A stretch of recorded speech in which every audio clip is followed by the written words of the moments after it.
In the general form of an unsigned decimal integer, remember we started with some y that was an unsigned integer. The set of unsigned integers I'm calling blackboard u. That's that u with a double line right here. And remember, that's non-negative counting numbers.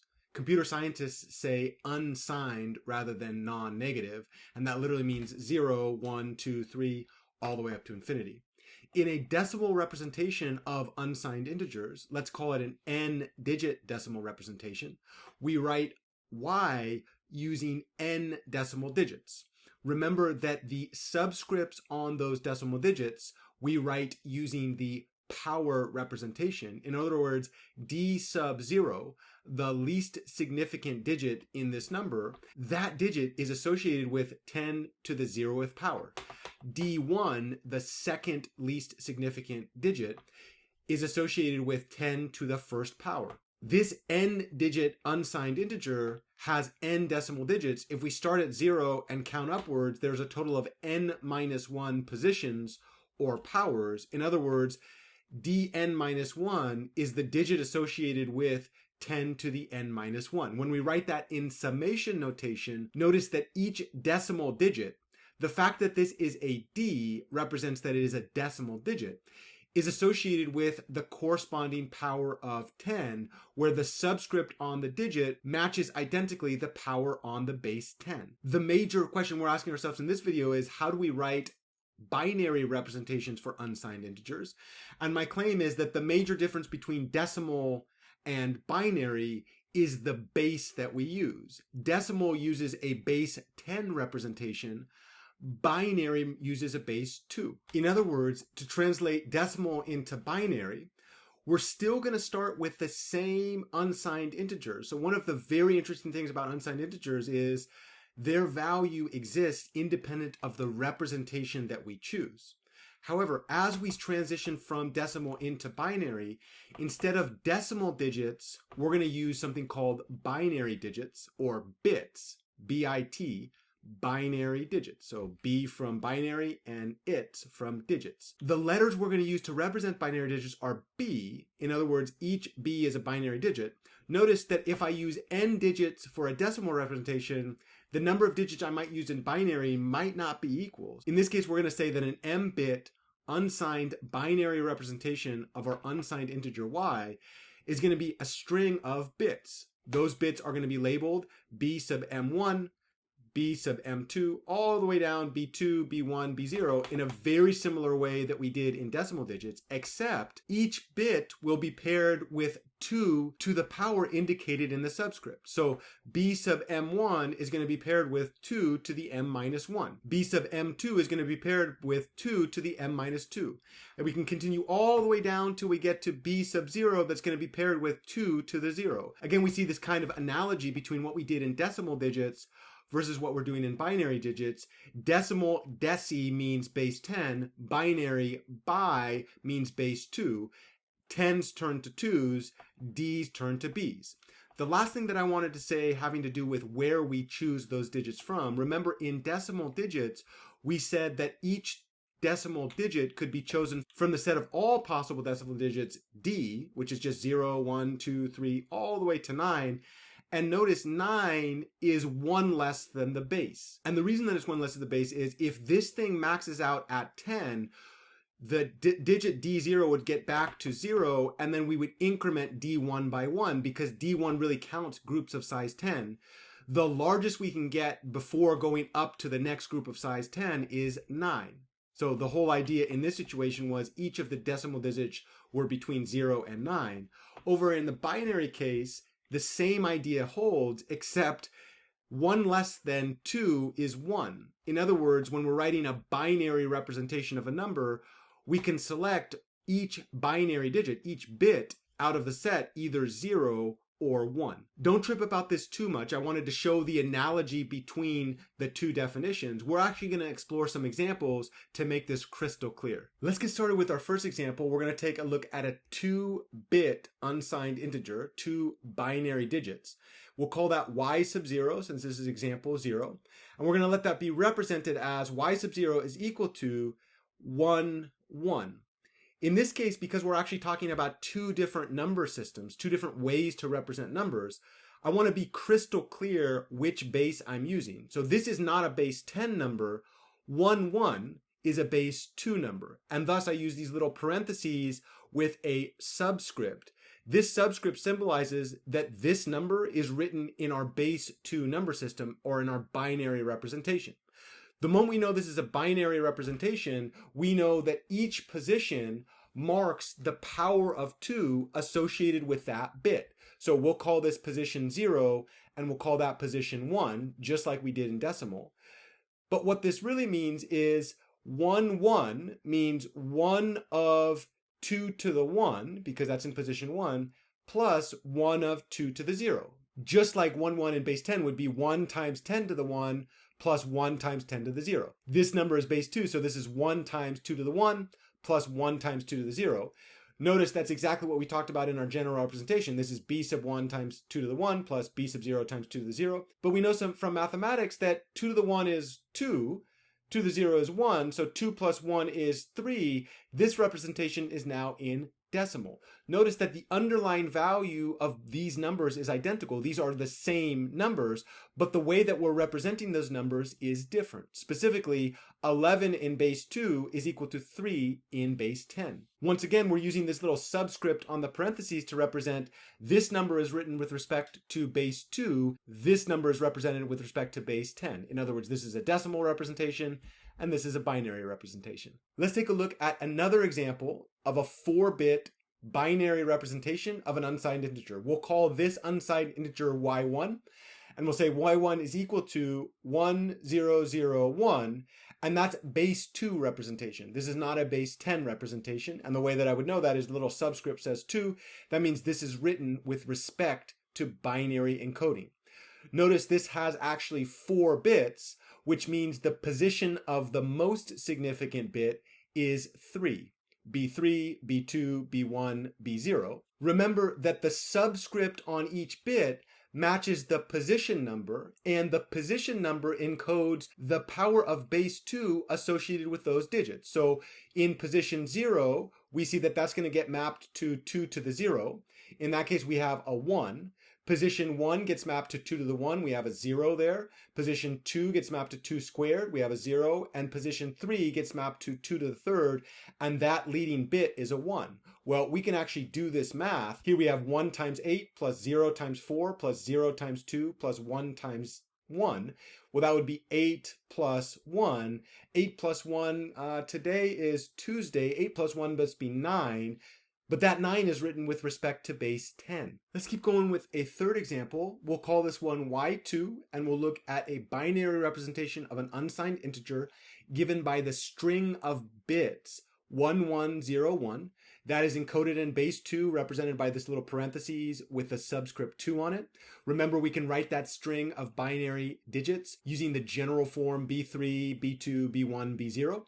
Those subscript values correspond with the power of base 2 that each bit is associated with. So when we actually move down, we see that the most significant bit, that's 0, 1, 2 in the 3rd position. So that 1 right there gets matched with 2 to the 3rd.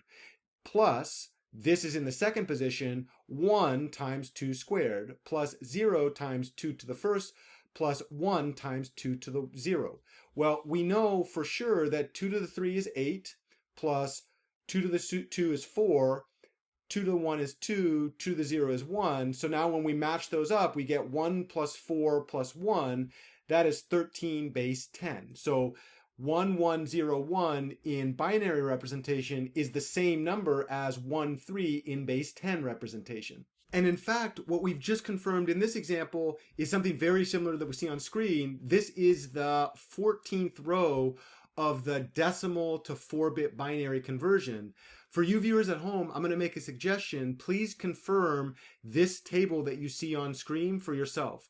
This set of 16 numbers is going to be fundamental throughout the rest of this unit on numerical analysis. This is a super crucial set of ideas. To be completely honest with you, at this point in my career, I've actually memorized this table. We'll talk a little bit more about that when we talk about hexadecimal numbers.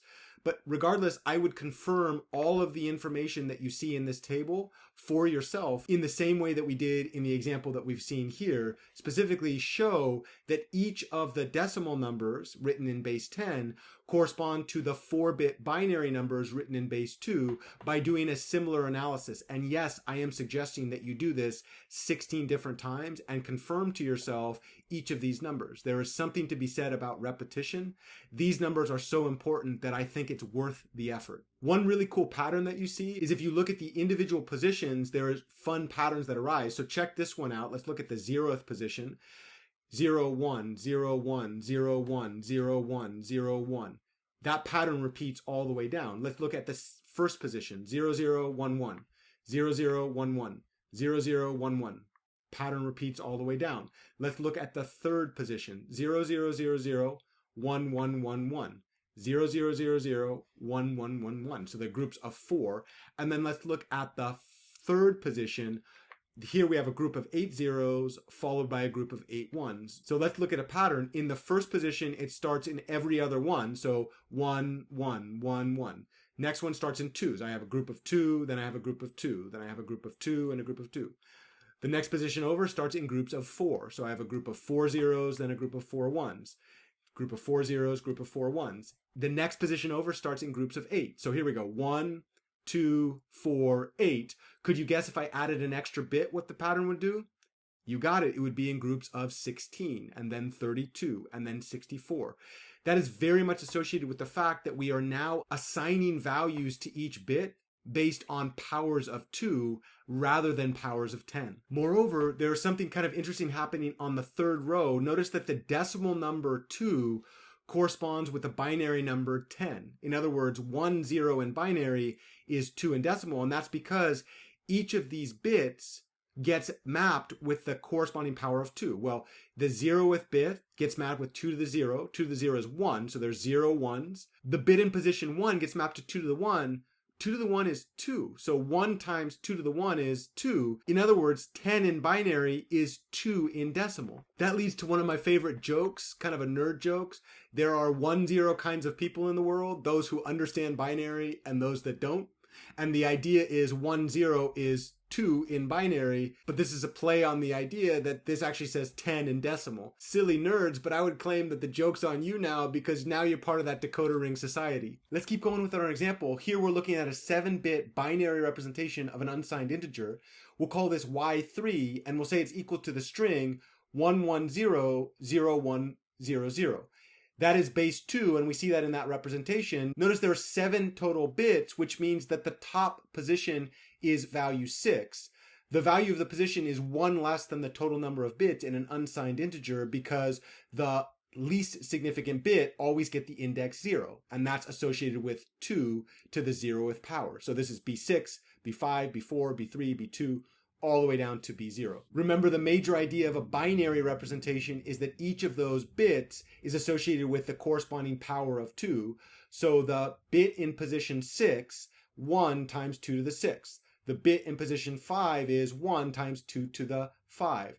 Bit in position 4, which is 0 times 2 to the 4th. And we keep going all the way to the end. We can actually convert these, though, into the base 10 representation. 2 to the 6th is 64. 2 to the 5th is 32. 2 squared is 4. Now we add 64 plus 32 plus 4. That's going to be 100 in a base 10 representation. Let's look at one last example where we have an 8-bit binary representation of an unsigned integer. In this case, we'll call it y4, and that's going to be equal to 1111. 1111 in base 2. Notice there are 8 bits, which means the leading position has subscript 7, since the least significant position has subscript 0. Moreover, the position number of each bit seen in the subscript here corresponds with the power of 2 that that bit is associated with. So the leading bit is associated with 2 to the 7th, then 2 to the 6th, then 2 to the 5th, then 2 to the 4th. Each of those having to do with the corresponding position, all the way down to 2 to the 0. But we actually know what those is. 2 to the 7 is 128. 2 to the 6 is 64, 32, 16, 8, 4, 2, 1. Claim when I add all those up in base 10, I get the number 255. In other words, the binary number having 8 ones is equivalent to the decimal number 255. In this conversion from binary to decimal representations, notice that I actually had to know what the powers of 2 were. Here on screen you see a table of the first 17 powers of 2, starting with 0 going up to 16. It is my recommendation to you that you memorize these powers. Some of my favorites are 2 to the 6, which is 64. Notice that the 6 in the power matches the first digit here. That's kind of a useful one. And then also 2 to the 10 is 1024. So the first 2 digits match the power. Those are kind of pegs that I use. And then the other ones I commit to memory. We'll see that being able to think in powers of 2 is a super useful thing as we're learning about binary encodings and what's going on with MATLAB's numeric data class. Looking back at our general form, remember that we said that an m-bit binary representation of an unsigned integer had m different bits, the least significant bit marked with B0, and then we moved up all the way to the left to the most significant bit, which was m minus 1. The value of the index on each binary digit matches the position number for that digit. Another way to say that is the subscripts represent the corresponding power of base 2 that bit is matched with. Binary represents the base 2. Bi as a prefix means 2. So binary means we will use base 2 to represent these numbers. Now that we've covered some basics, we're going to go back into the MATLAB environment and use MATLAB to actually confirm some of the intuition that we've just built with that general representation. We just saw 5 different examples of decimal numbers and their corresponding binary representations. In this situation, I'm going to define a vector d, which I'm going to write as a column vector, and those are going to include the 5 different decimal numbers that we saw in those examples. Look back at your notes and remember that the first one was 3, the second example was 9, the third was 13, the fourth was 100, and the fifth was 255. The question that we had was, what are the corresponding binary representations? Well, it just so happens that MATLAB has a function called des2bin. Could you guess what that name means? Decimal to binary conversion. If I were to actually look at the help menu, this tells me that that function converts a decimal integer to its binary representation and returns the binary straight representation as a character vector. I'm going to encourage you to read that documentation on your own. You're getting to a place where you've probably heard me said so many times that you're sick of it. In order to teach yourself MATLAB, please get used to reading documentation. I'm going to show you an example of how that function works in practice. So we're going to go create a vector b, and that vector is going to be created by actually taking the des2bin function of the vector d. In other words, for each of the individual coefficients in that vector, please translate those into a binary string. Here, I'm not going to suppress the output because I actually want to see what that output is in my command window. When we run this code, notice MATLAB produces, let's see, 8-bit binary encodings, each entry of whom corresponds with the decimal integer stored in D. So the first entry 0000011, where remember 3 in base 10 corresponds to 11 in binary. I could have also tested that by just typing des2bin 3. Notice that it is only 11. The reason that these all have the same numbers is because MATLAB is creating output to the des2bin function as a character array, and so all elements of that array have to have the same size. We're not going to worry so much about that at this moment. The point though is if you look at each individual character, these aligned exactly with the values of those numbers that we saw earlier on in this video. Now, of course, once we've converted from decimal to binary, we could actually go backwards. Specifically, there's this function called bin to des. Could you guess what that stands for? Yep, you got it, binary to decimal. In order to learn more, we can actually go to the documentation for that by just typing bin to des through the doc command, and that will actually bring up this documentation. Please do read that for yourself. I have already read that. It's worth your time and energy. I'm going to show you how that works. So when we push run on this, notice that the output to the bin to des function is actually this d test vector, and notice that the values of d test match identically the values of d. One way a numerical analyst would test whether or not the vector d and d test are identical is to define something called an error scalar, and we'll say that this is going to be the size of the difference between those two vectors. Well, notice that if those two vectors are identical, that would mean that when I subtract them, I get 0, and then the norm translates this vector into a scalar. If these two vectors d and d test are identical, this error should be very, very close to 0. When we run it, notice the error is exactly 0, which immediately tells me the test that I ran produced a vector that is identical to what I started with. That's useful, and it tells me that the bin to des function and des to bin functions reverse each other. One interesting note that I should make here is that if I were to try to type bin to des and then just put a string of numbers in, so let's try 1101. MATLAB gets mad because the input argument to the bin to des function must be a character vector. In other words, I have to use those single quotation marks in order to get that. Now that we have this under our belt, let's extend the work that we did in decimal representation to some other mechanisms to capture binary information. We'll focus in on the fourth entry, or the fourth example that we looked at, which was 100. Remember, if I wanted to convert that into binary, I could always use this representation, though we've already done all that work in this example. Specifically, remember we were saying that numerical representations are actually vectors in disguised form because we're actually holding value in each of those positions. So we could create a binary string called B3. Really depends on how we want to create the string. If we wanted to do the most significant bit in the first position and then go right in our vector as we go right in our number. In that case, we would have the string 1, 1, 0, 0, 1, 0, 0. This is a vector of binary digits. Remember, binary digits are mapped with powers of 2, so I need this power vector that associates each digit with its corresponding power. In this case, the size of B3 is 1, 2, 3, 4, 5, 6, 7. So I need 7 2s, and in this case, the binary representation is a row vector.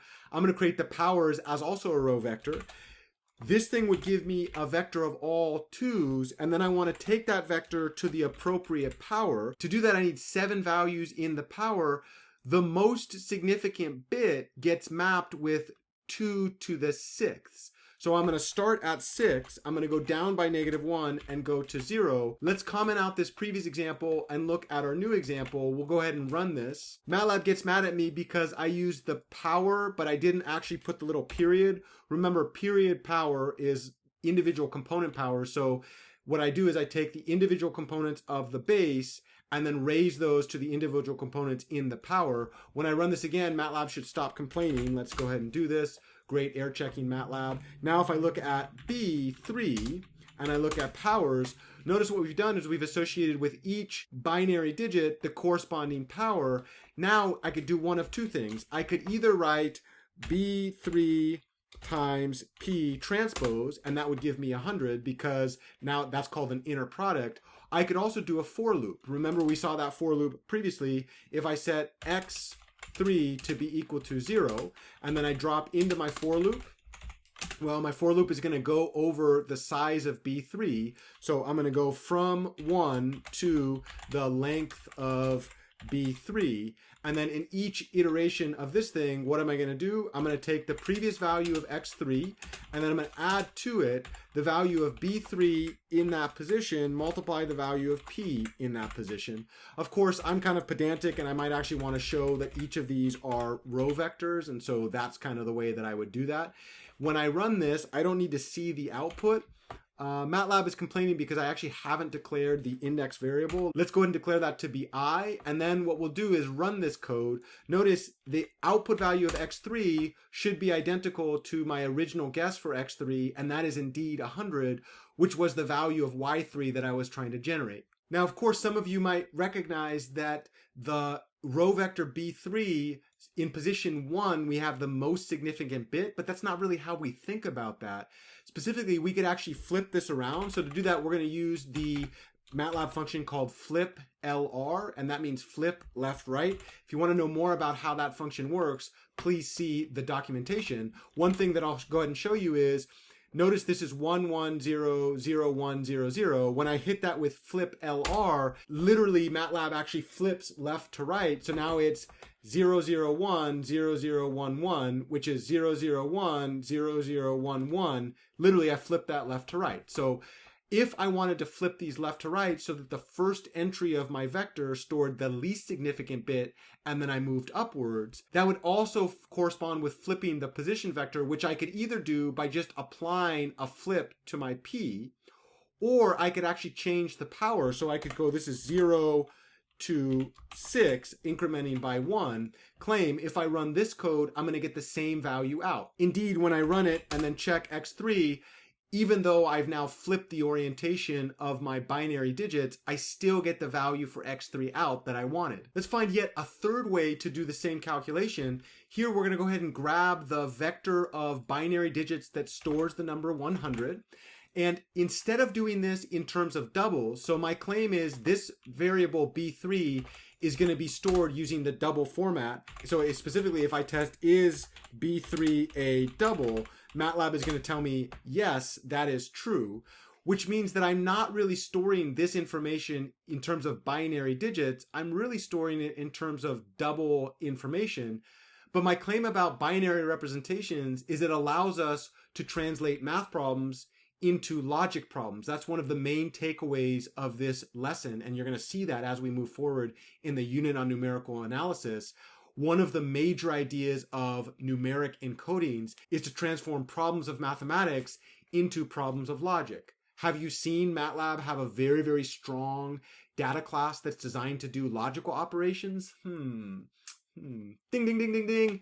The logical data class. So one of the things that I want to show you is how to take advantage of the logical data class to start understanding how computers do math by translating everything into logical operations and ones and zeros. So to do this, we're actually going to create a logical copy of B3. So we're going to call this logical, but the B3 version. And then we'll run that inside the logical function. So notice what that means is that every single one of these non-zeros will turn into a logical one, and all the zeros will turn into logical zeros. Let's go ahead and confirm that by running that code. So now we have a logical vector. And then what we want to say is use those logical values to pull off the corresponding powers of 2. Well, in this case, the most significant bit is stored in position 1. So I'm actually going to want to start with the highest power of 2 and then work my way down. So we'll call this P equal, what we said is 2 times 1s. Well, how big is this? It's a 1 by 7. And then we want to take that, period to the power of starting at 6, going down by 1, going to 0. Let's go ahead and set that up. Now when I run that code, my P vector is going to be stored as appropriate, and then I have a logical vector. Remember, we can use logical variables to actually index. So if I were to take P of B3 underscore logical, this would actually give me the powers of 2 that are used in that representation. And more specifically, if I were to now take this set of powers of 2 and then sum up those values, I would get the actual number that I'm trying to give with my binary representation. But there's this function called sum in MATLAB that takes the sum of the individual components of a vector. So now if I take the sum of this thing, when I run this, notice I get 100, which is exactly what I wanted. So now if I go x3 is going to be this sum, that's exactly what we've done in this code. It's just a different way to do it. That leads us nicely into the community challenge. My challenge to you viewers for this video is to describe the connection between binary arithmetic and logic gates. Specifically, describe how we can implement binary arithmetic with physical hardware. You don't have to write an answer to this yourself. You could link to videos or notes or online resources that describe this, but I would claim that this is one of the fundamental ideas of electric computation, being able to take ideas in mathematics and then implement those using hardware devices called transistors. The question for this video is, how is the discussion that we're having about binary arithmetic directly related to something called logic gates? Those are hardware implementations of some of the logical functions that we talked about in previous videos. Put your answer to that in the comment section below as a way to stimulate, to excite future generations of my students that are going to be watching these videos. Of course, I always welcome your questions, concerns, and comments. When you give me feedback, I become better as a content creator. Thank you so much for your attention, and I will see you in the next video.